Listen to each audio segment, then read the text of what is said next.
I can't believe this. Napapakagat labi habang umiiling. Hindi niya akalaing ganun palang plano ng kanyang katipan. Nakakahiya pero nakakataba ng puso. Kitang-kita niyang pagkakagulo ng crowd para bang yun lang talagang inaabangan ng mga ito. Parte ba talaga ng concert ang public proposal na yun ni Aris? Yun ba ang sorpresang sinasabi nito? Please answer me, sweetheart. Samo ni Aris pero nakangiti. Nangangawit na ako. Ano pa nga bang magagawa niya kundi ang pumayag, kundi tiyak na madidisappoint ang kanilang mga fans. Ang lalaking itong inilaan para makasama niya at mahalin habang buhay. Yes, I'll marry you. Magandang araw po sa inyong lahat mga giliw naming tagapakinig. Samahan niyo po sana ako sa isa na namang love story na tiyak na magpapa-inlove sa ating lahat.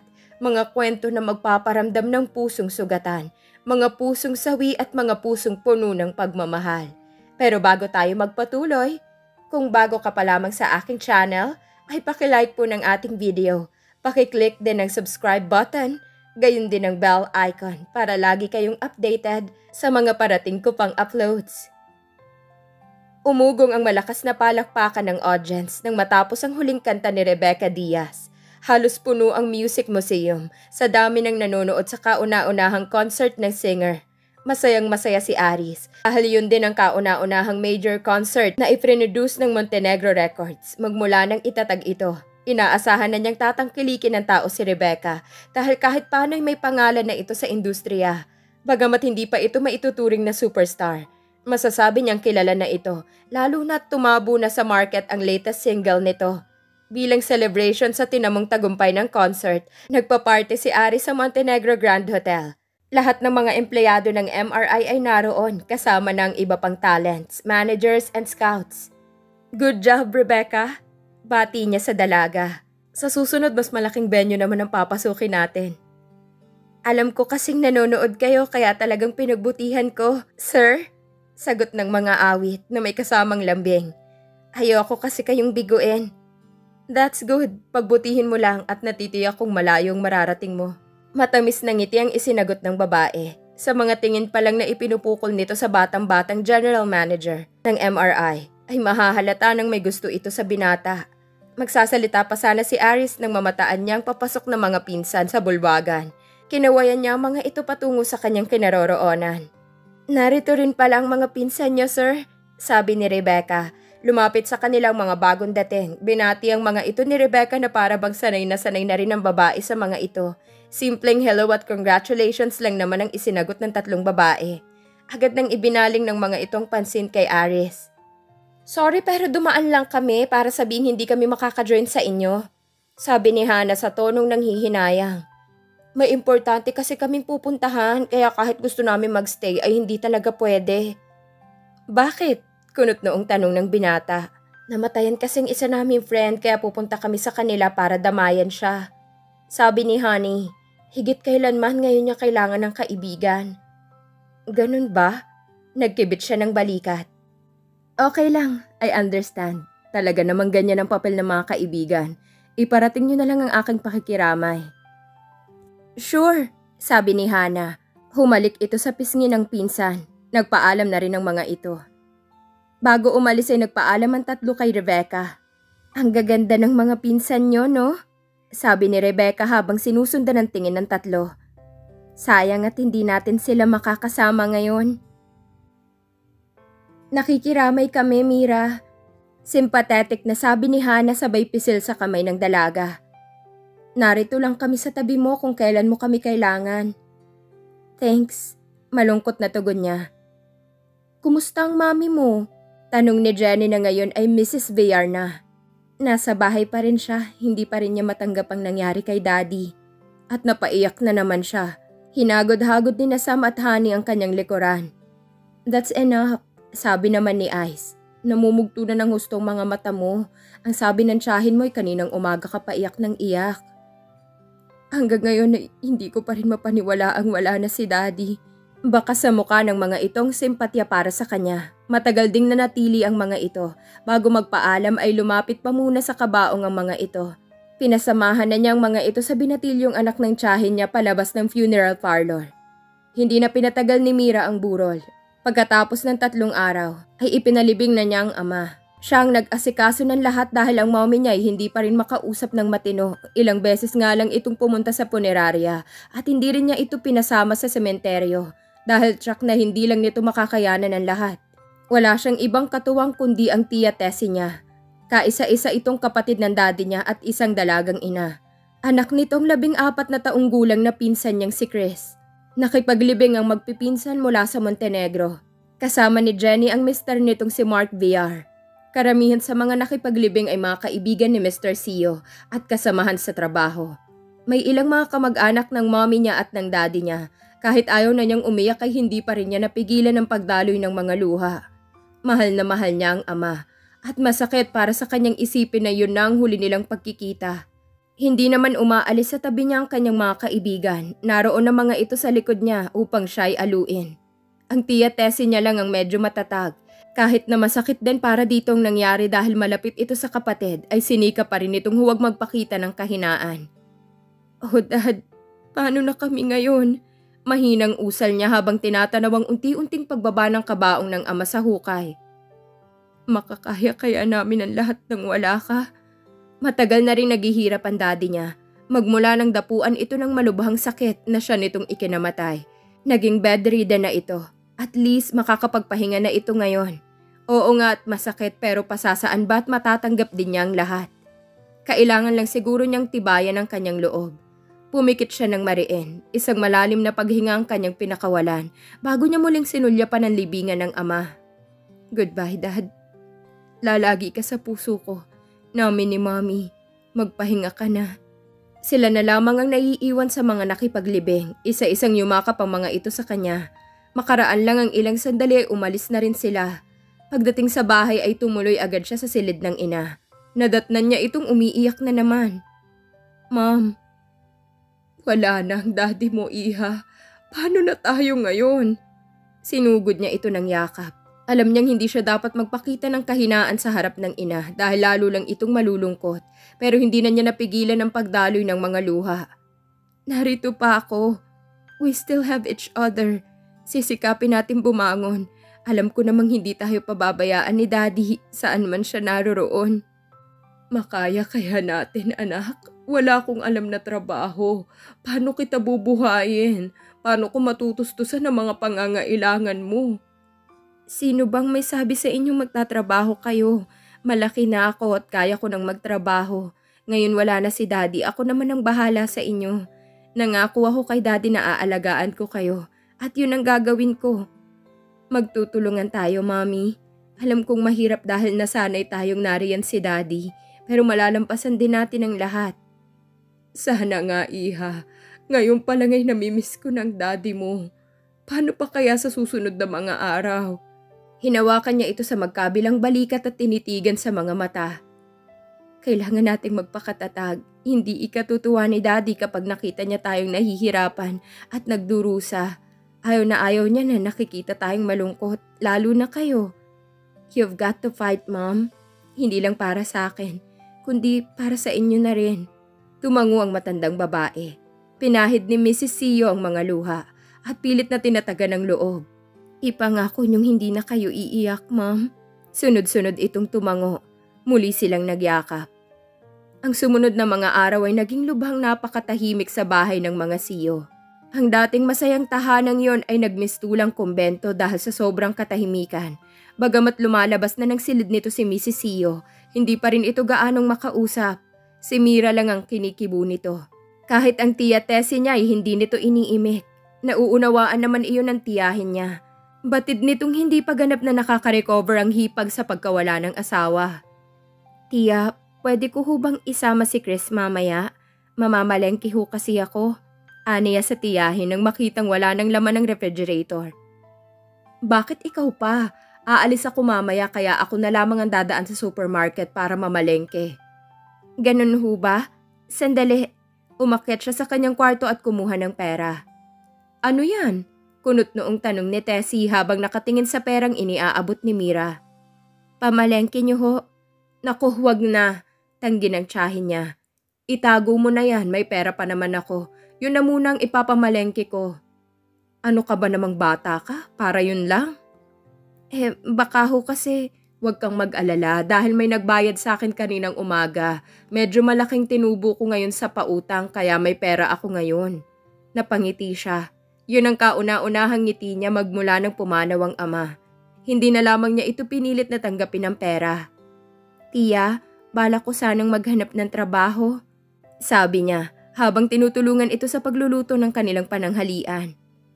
Ngayong wala na si Daddy, kailangan ko na rin kumayod.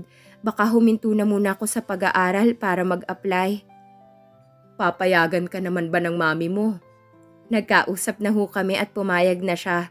Saka ko lang siguro ipagpapatuloy ang pag-aaral ko kapag medyo nakaluwag na tayo. Halos nasaid kasi ang savings nila dahil sa pagkakasakit ng kanyang ama, dahil sa mga gamot at dialysis nito.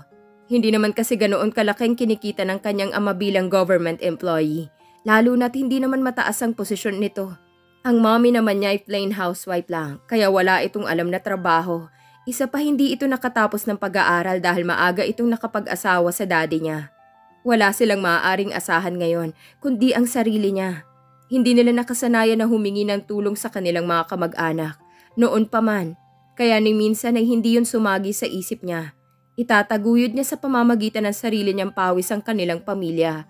Kahit hindi siya humingi ng tulong ay alam naman niya na nasa tabi lang niya ang tiya Tessie niya para umayuda. Kumikita ng pera ang tiyahin niya sa pamamagitan ng pagbabuy and sell ng mga alahas. Tapos ito sa pag-aaral pero ayaw na ayaw nito ng may amo, kaya mas pinili na lamang nitong magnegosyo kahit maliit lamang. Magmula ng ikasalang mami at daddy niya ay kasama na ng mga itong kanyang tiya. Maaga kasing namatay ang mga lolo at lola niya sa ama. Kaya kung nasaan ang daddy niya ay naroon din ang tiyahin niya. Sa kanyang pagkakaalam ay okay lang naman yon sa kanyang mommy. Wala naman siyang nalaman na nagkaroon ng problema ang mga ito sa isa't isa. Malapit nga ang mga ito na parang tunay na magkapatid kung tutuusin. Kahit nang mabuntis ang tiya niya ng nobyo nito at takbuhan, ay hindi ito pinaalis ng daddy niya. Bata ng 10 taon sa ama niya ang tiyahin, kaya lagi itong iniintindi ng kapatid. Saan mo naman balak mag-apply? Naitanong ng tiya Tessie pagkaraan ng ilang sandaling katahimikan. May nakita ho ako sa classified ads. Maaaring wala pa ho akong experience pero sa pakiramdam ko ay kaya ko naman ng trabaho. Kaya susubukan ko.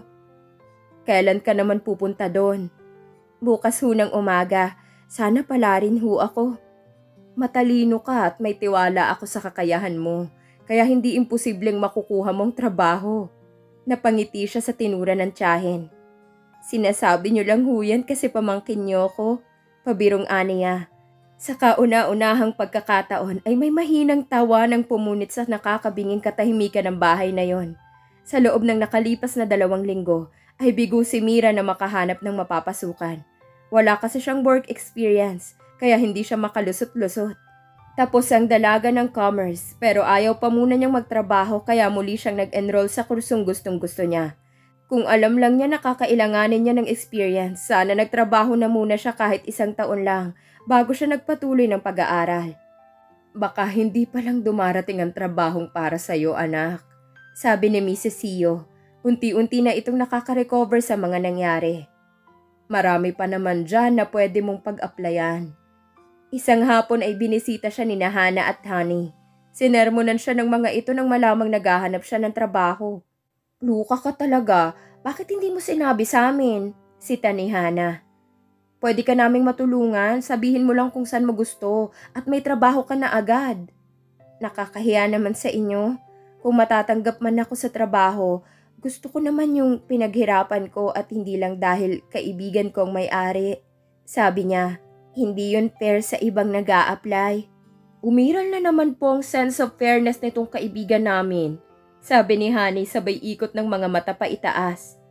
Qualified ka naman eh. Magiging unfair lang sa ibang pag-hire namin sa'yo kung wala kang sapat na kakayahan. Hindi ka naman namin naalukin kung alam naming hindi ka qualified. Ang kaso, more than qualified ka. Para sa akin, wala tayong inaapakang tao. Nagpalipat-lipat ang tingin niya sa dalawa. Pero teka, hindi ba't magaling kang kumanta? Naitanong ni Hana. Pumasok ka rin sa music school, di ba? Yes, alanganing tango niya. Bakit? Ano kaya kung mag-audition ka sa Montenegro Records? Maganda naman yata ang boses mo, kaya mag-singer ka na lang. Sinang-ayunan ni Honey ang sinabi ng kakambal. Ah, oo nga no. That's a better idea. You have a great voice. Hindi naman ganun kaganda ang boses ko, no? Sabi lang niya, pero ang totoo ay may bumangong excitement sa kanyang dibdib. Ang pagkanta ang number 1 passion niya. 12 years old siya nang ipasok siya ng ama sa isang eksklusibong music school. Nang mag-secondarya siya, nahasa ng husto ang kanyang tinig nang sumari siya sa choral group ng school nila. Naging pambato siya ng eskwelahan sa mga competitions at lagi siyang nananalo. Wala siyang ibang bisyo noon kundi ang pagkanta. Hindi siya mahilig gumimik at maglakwatsa, pero nagbagong lahat na magkolehiyo siya. Demanding kasi sa oras ang college, kaya hindi na niya gaanong napagtuunan ng pansin ng pag-awit. Ang buong pansin niya ay nasa pag-aaral at unti-unti ay nakalimutan na niya ang kanyang hilig. Pero kahit matagal na siyang hindi kumakanta, alam niyang maganda pa rin ang boses niya. Ensayo lang ang kailangan at babalik na uli ang kanyang tiwala sa tinatagong talento. Anong hindi? Reaksyon ni Hana sa sinabi niya. Mag-singer ka na lang. Di hamak naman na mas maganda pang boses mo kaysa sa Rebecca na yun. Hindi ba't siya yung papasikat na singer? Siya nga. Isa siya sa talents ng MRI. She's a fine singer pero sa tingin ko ay mas magaling ka sa kanya. Kung magsalita kay parang hindi mo yata siya gusto. Panguhuli niya. Talent niyo siya kaya dapat lang na maging proud ka sa kanya. Oh no, frankly speaking, hindi ko talaga siya gusto. Mataray na pakli ni Hana. Naaartehan ako sa babaeng yun. Kung makaasta, kala mo superstar. Yan ba ang tamang pagtrato sa empleyado? Pabirong sita niya. Depende sa empleyado. Mabigat talagang loob ko sa babaeng yun at hindi ko alam kung bakit. Kung hindi nga lang bumebenta ang kanyang mga plaka, baka matagal ko na siyang ipinatanggal kay Aris. Sobra ka naman, maldita ka talaga. Pero mukha naman siyang sweet Napanood ko na siya sa TV at sa aking palagay sweet naman siya. Napangiwi si Hana na kanyang ikinatawa. Hindi na siya nagsalita pa. Pakiramdam niya kasi mabigat talaga ang loob ng mga kaharap sa singer. Kaya ano man ang sabihin niya tungkol dito hindi napapansinin pa ng magkapatid. Ikwento ni Mira sa ina ang tungkol sa offer ni Hana. Gusto niya kasing malaman ang opinyon nito bago siya magpasya. Bakit hindi? Maganda naman ang boses mo kaya wala akong nakikitang dahilan para magdalawang isip ka. Sabi ng mami niya. Ang kaso, matagal na ho akong hindi kumakanta. Paano kung hindi na katulad ng dati ang boses ko? Parang batang sabi niya. Baka mapahiya lang ako. Itong batang to, bakit hindi ka mag-ensayo? Nariyan pa naman ang organ mo. Iyon nga ang kanyang ginawa. Gusto niyang malaman kung taglay pa rin niyang magandang boses. Habang tinutugtog ang paborito niyang piyesa, sinabayan niya yon ng kanta. Magkasabay na pumalakpak ang mami niya at ang tiyahin na iniwan ng gawain para lang makipakinig. Ang ganda-ganda naman pala ng boses mo, iha. Puri ng tiya Tessie niya. Pwedeng-pwede kang maging singer. Nginitian niya ang mabait na tiyahin. Binalingan niya ang ina upang alamin ang opinyon nito. Me? Napakaganda, iha. Kung ako ang tatanungin, di hamak mas maganda ang boses mo kaysa ibang mga awit dyan. Sinasabi niyo lang yata yan dahil anak niyo ko Totoong sinabi ni ate, iha. Sabad ng tiyahin niya. Talagang mas magaling ka pa kaysa sa ibang professional na singer dyan Wala na nga ho akong practice. Patunay lang yan na maganda talaga ang boses mo. Anong sinabi sa'yo ng mga baguhang singer ngayon? Pwede ka nang ihanay sa mga batikang artista. Si Tia naman, hindi pa naman ho ako ganun kagaling. Abay, totoong sinabi ko, iha. Sang-ayon ako sa tiya mo, anak. Sabi ni Mrs. Sio. Sa palagay niyo kaya papasa akong singer? Tanong niya sa mga ito. Sabay pang tumango ang dalawa. Pwedeng-pwede, iha. Maniwala ka sa amin ng mami mo. Dito na po nagtatapos ang kabanata ng ating kwento. Please like, share, subscribe for more updates. Maraming salamat po.